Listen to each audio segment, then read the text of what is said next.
आज हम लोग पढ़ेंगे the story of village Palampur का नेक्स्ट पार्ट, जिसे हम स्टार्ट करेंगे। Is there a way one can grow more from the same land सी। इस हेडिंग के साथ हम लोग नेक्स्ट पार्ट को शुरू करेंगे। So let's begin. In the kind of crops grown and facilities available, Palampur would resemble a village of the western part of the state of Uttar Pradesh. यानी उगाई जाने वाली फसल के प्रकार और अवेलेबल फैसिलिटीज़ के मामले में Palampur would resemble a village of the western part of the state of Uttar Pradesh. Palampur Uttar Pradesh राज्य के वेस्टर्न पार्ट के एक गांव से रिसेंबल करेगी। All land is cultivated in Palampur, यानी पूरे ज़मीन की खेती की जाती है in Palampur. No land is left idle, किसी भी ज़मीन को बेकार नहीं छोड़ा जाता है। During the rainy season, kharif, farmers grow jowar and bajra. Rainy season के दौरान किसान ज्वार और बाजरा उगाते हैं। तो this plants are used as cattle feed, और ऐसे प्लांट्स का कैटल फीड के रूप में यूज़ किया जाता है।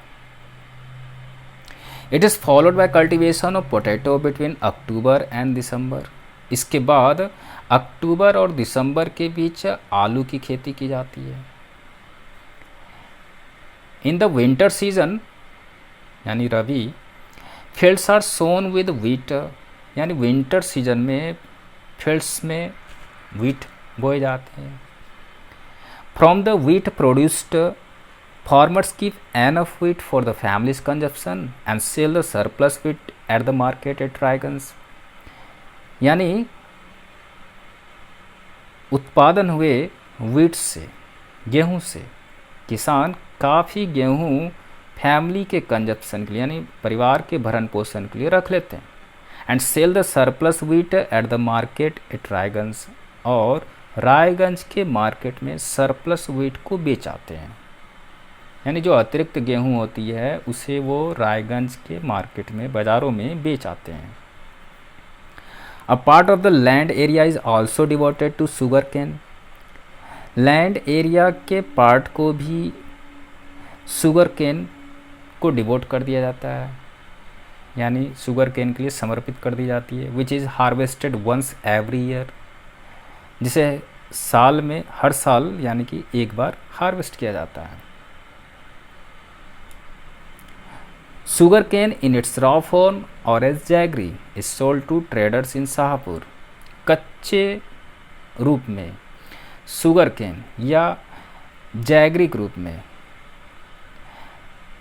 शाहपुर के ट्रेडर्स को बेचा जाता है।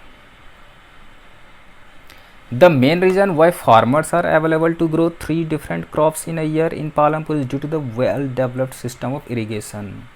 यानी मुख्य कारण कि क्यों किसान एक साल में इन पालमपुर यानी पालमपुर में एक साल में 3 अलग अलग क्रॉप्स को उगाने में किसान क्यों समर्थ हैं, उसके मेन रीज़न है due to the well developed system of irrigation. वह मुख्य कारण है इरिगेशन के वेल डेवलप्ड सिस्टम के कारण। Electricity came early to Palampur, बिजली पालमपुर में पहले ही आ गई। Its major impact was to transform the system of irrigation. इसका मेजर इम्पैक्ट इरिगेशन के सिस्टम को ट्रांसफॉर्म करना था। Persian wheels were till then used by farmers to draw water from the wells and irrigate small fields। यानी till then तब तक Persian wheels were used by farmers, किसानों के द्वारा यूज़ किए जाते थे। To draw water from the wells and irrigate small fields, कुओं से पानी खींचने और छोटे छोटे खेतों को सींचने के लिए। People saw that the electric run tube wells could irrigate much larger areas of land more effectively। यानी लोगों ने देखा कि इलेक्ट्रिक रन ट्यूबवेल से यानी बिजली चालित ट्यूबवेल्स इरिगेट कर सकती थी much larger areas of land more effectively, यानी ज़्यादा प्रभावशाली तरीके से ज़्यादा बड़े एरिया के भूमि को वो इरिगेट कर सकती थी। The first few tube wells were installed by the government, पहले कुछ ट्यूबवेल्स गवर्नमेंट के द्वारा लगाए गए यानी सरकार के द्वारा लगाए गए। Soon however farmers started setting up private tubewells, हालांकि जल्द ही किसानों ने प्राइवेट ट्यूबवेल्स लगाने शुरू कर दिए।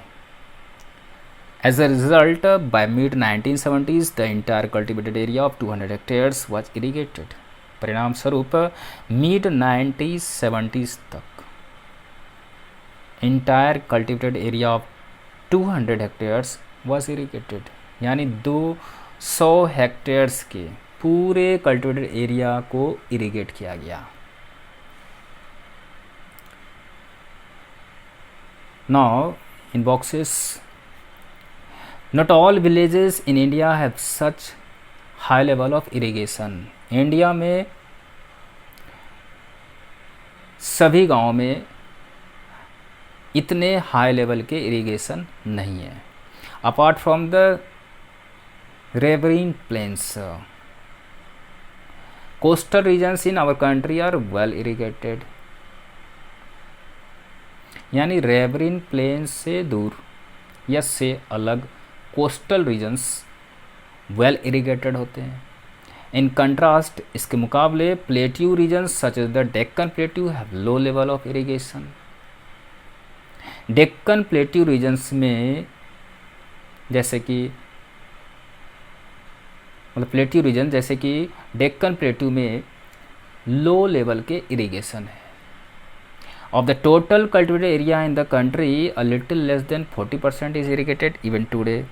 यानी कंट्री के टोटल कल्टिवेटेड एरिया में से a little less than 40% यानी 40% से भी कम इवन टुडे आज भी इरिगेट की जाती हैं, सिंचाई की जाती है।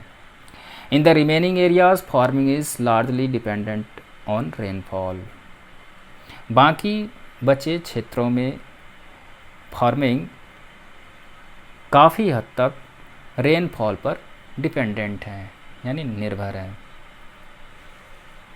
To grow more than one crop on a piece of land during the year is known as multiple cropping, यानी किसी ज़मीन पर एक साल के दौरान एक से अधिक क्रॉप को उगाना मल्टीपल क्रॉपिंग के रूप में जाना जाता है। It is the most common way of increasing production on a given piece of land, और यह जमीन पर या किसी प्राप्त या किसी दिए गए जमीन पर प्रोडक्शन को बढ़ाने का सबसे कॉमन तरीका है, यानी किसी भी ज़मीन पर प्रोडक्शन को बढ़ाने का सबसे आम तरीका है। All farmers in Palampur grow at least 2 main crops, Palampur के सभी किसान एटलीस्ट 2 मेन क्रॉप ग्रो करते हैं। Many are growing potato as the third crop in the past 15 to 20 years, पिछले 15 से 20 वर्षों में तीसरे क्रॉप के रूप में कई लोग पोटैटो उगा रहे हैं।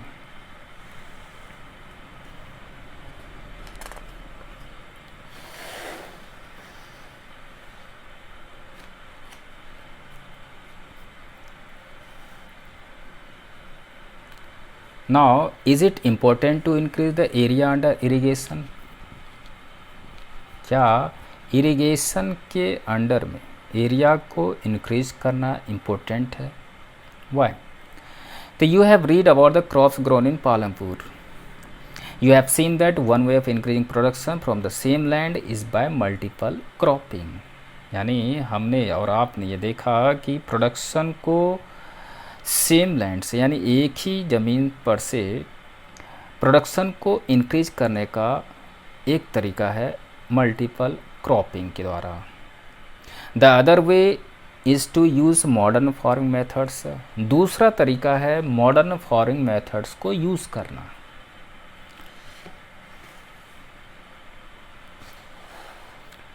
फॉर हायर एल्ड, ज़्यादा उत्पादन के लिए। Yield is measured as crop produced on a given piece of land during a single season. Yield को एक सिंगल सीजन के दौरान लैंड पर प्रोड्यूस किए गए क्रॉप के रूप में मेज़र किया जाता है, कि किसी ज़मीन या भूमि पर यानी किसी खेत में प्रोड्यूस हुए क्रॉप के रूप में मेज़र किया जाता है। टिल द मिड 1960s, यानी मिड 1960s तक the seeds used in cultivation were traditional ones with relatively low yields. यानी कल्टीवेशन में इस्तेमाल किए जाने वाले सीड्स ट्रेडिशनल होते थे विद रिलेटिवली लो यील्ड्स, जिससे कम उत्पादन होते थे। Traditional seeds needed less irrigation. Traditional seeds को कम इरिगेशन की ज़रूरत होती थी। Farmers used cow dung and other natural manure as fertilisers. किसान काउ डंग का इस्तेमाल करते थे and other natural manure as fertiliser. All this were readily available with the farmers, और ये सभी किसानों के पास पहले से ही अवेलेबल होती थी। Who did not have to buy them, जिसे उन्हें खरीदना नहीं पड़ता था। The green revolution in the late 1960s introduced the Indian farmer to cultivation of wheat and rice using high yielding varieties of seeds। यानी late 1960s में हुए green revolution ने इंडियन फार्मर को व्हीट और राइस के cultivation से परिचय कराया, using high yielding varieties of seeds. यानी हाई यील्डिंग वैरायटी वाले सीड्स का यूज़ करके। Compare to the traditional seeds, यानी पारंपरिक बीजों की तुलना में the HYV seeds promised to produce much greater amounts of grain on a single plant। HYV seeds ने प्रोमिस किया to produce much greater amounts of grain on a single plant।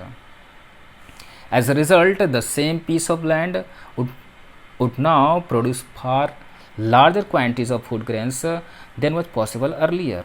परिणाम स्वरूप वही भूमि, वही खेत, वही ज़मीन अब ज़्यादा क्वांटिटी में फूड ग्रेन्स प्रोड्यूस करती देन वाज पॉसिबल अर्लियर। यानी कि जो पहले संभव थी उससे कहीं बहुत ज़्यादा मात्रा में फूड ग्रेन्स प्रोड्यूस करती।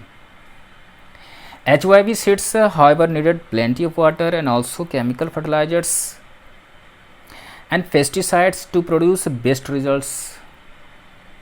यानी HYV सीड्स को हालांकि काफ़ी मात्रा में वाटर की ज़रूरत होती थी एंड ऑल्सो केमिकल फर्टिलाइज़र, और उसके साथ साथ केमिकल फर्टिलाइज़र की भी ज़रूरत होती थी and pesticides to produce best result, और पेस्टिसाइड्स की भी ज़रूरत होती थी टू प्रोड्यूस बेस्ट रिजल्ट, बेहतर परिणाम देने के लिए। Higher yields were possible only from a combination of HYV seeds, irrigation, chemical fertilisers, pesticides etc। यानी कहने का मतलब ये कि हायर यील्ड्स केवल संभव था तो वो HYV seeds, irrigation, chemical fertilisers, pesticides इत्यादि के कॉम्बिनेशन से ही, यानी इन सबों के मिश्रण से ही हायर यील्ड्स संभव थे। यानी उच्च उत्पादन इन्हीं सबों के कॉम्बिनेशन से संभव था। Farmers of Punjab, Haryana and western Uttar Pradesh were the first to try out the modern farming method in India. Punjab, Haryana और वेस्टर्न उत्तर प्रदेश के किसान पहले ऐसे किसान थे जिन्होंने मॉडर्न फार्मिंग मेथड को ट्रायल करने की कोशिश की। The farmers in these regions set up tubewells for irrigation and made use of HYV seeds, chemical fertilizers and pesticides in farming। इन क्षेत्रों के किसानों ने ट्यूबवेल्स लगाए for irrigation and made use of HYV seeds, chemical fertilizers, and pesticides in farming, और HYV seeds, chemical fertilizers और pesticides का use किया। Some of them bought farm machinery like tractors and threshers which made plowing and harvesting faster. उनमें से कुछ किसानों ने farm machinery भी खरीदे, जैसे कि ट्रैक्टर और थ्रेसर, जिसने प्लॉइंग और हार्वेस्टिंग को ज़्यादा फास्ट कर दिया। They were rewarded with high yields of wheat. उन्हें बदले में गेहूं का ज़्यादा उत्पादन पुरस्कार के रूप में मिला। In Palampur, the yield of wheat grown from the traditional varieties was 1300 kg per hectare. Palampur में ट्रेडिशनल वेराइटीज से उगाए जाने वाले या उगाए गए गेहूं का उत्पादन 1300 kg पर हेक्टेयर था।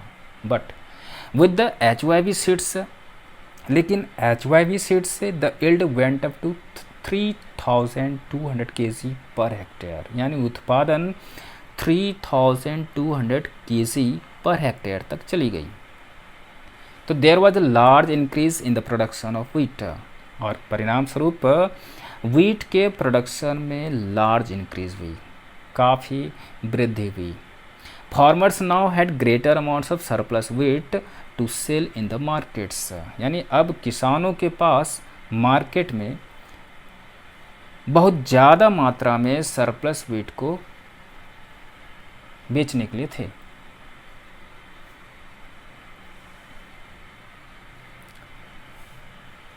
Now, will the land sustain?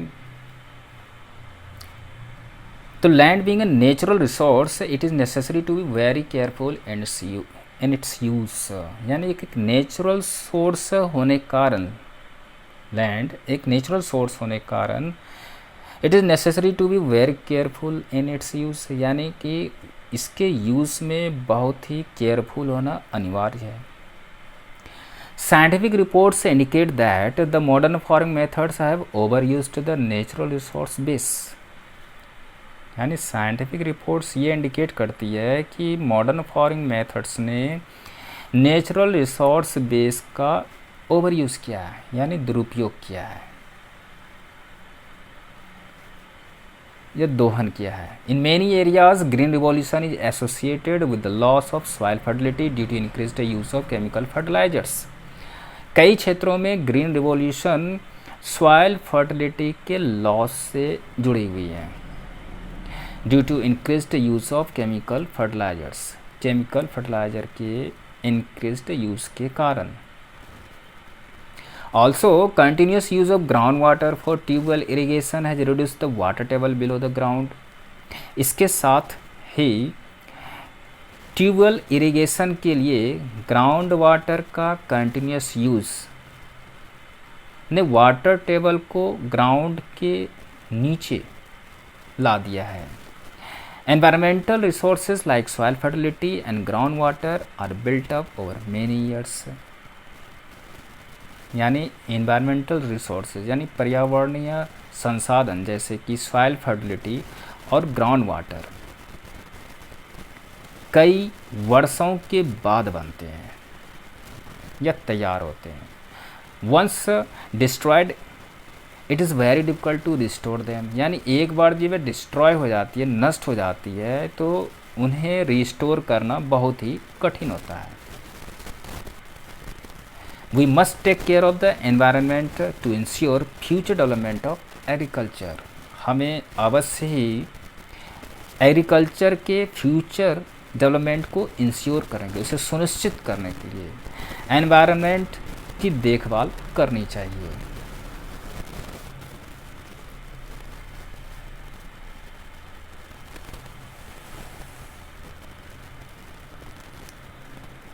Now question is how is land distributed between the farmers of Palampur, यानी क्वेश्चन ये है कि किस प्रकार लैंड डिस्ट्रीब्यूटेड है between the farmers of Palampur, Palampur के किसानों के बीच। तो you must have realized how important land is for farm, यानी आपने अवश्य रियलाइज़ किया होगा कि किस प्रकार कृषि के लिए लैंड इम्पोर्टेंट है। Unfortunately not all the people engaged in agriculture have sufficient land for cultivation. दुर्भाग्य से एग्रीकल्चर में इंगेज सभी लोगों के पास कल्टीवेशन के लिए सफिशिएंट लैंड नहीं है, पर्याप्त भूमि नहीं है। In Palampur about 1/3 of the 450 families are landless. Palampur में 400 फैमिली का लगभग 1/3 लैंडलेस है। That means 150 families, most of them Dalit have no land for cultivation. अर्थात 150 families, most of them Dalit, जिसमें कि अधिकांश दलित हैं, have no land for cultivation. उनके पास कल्टीवेशन के लिए कोई भूमि या कोई खेत या कोई ज़मीन नहीं है। Of the remaining families who own land, 240 families cultivate small plots of land less than 2 hectares in size। यानी बाकी बचे परिवारों में हु ऑन लैंड, जिसकी अपनी ज़मीन है, अपनी भूमि है, उसमें से 200 families cultivate small plots of land. उसमें से 240 families small plot of land जो कि 2 हेक्टेयर्स से भी कम है साइज में, उसे कल्टीवेट करती है। यानी 2 हेक्टेयर से भी कम भूमि की खेती करती है। Cultivation of such plots does not bring adequate income to the farmer family. और इतने प्लॉट्स के कल्टीवेशन फार्मर फैमिली को एडिक्वेट इनकम लाकर नहीं देती है।